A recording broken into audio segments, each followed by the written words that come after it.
Engineer Rashid ने गृहमंत्री अमित शाह को एक पत्र लिखकर जम्मू कश्मीर में आरक्षण प्रणाली और युवाओं के लिए रोजगार के अवसरों को लेकर चिंता जताई है। सांसद ने पत्र में लिखा है कि जनता की अपेक्षा है कि जम्मू कश्मीर में प्रत्येक समुदाय की जनसंख्या के अनुसार आरक्षण को निर्धारित किया जाए।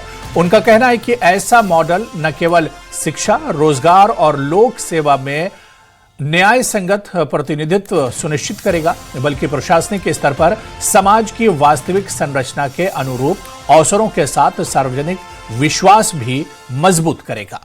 तो इंजीनियर रशीद जो कि तिहाड़ जेल में है यूएपीए के तहत, उन्होंने बाकायदा एक लेटर लिखा है। रिजर्वेशन सिस्टम को लेकर उन्होंने लेटर लिखा है वजीर दाखिला अमित शाह को।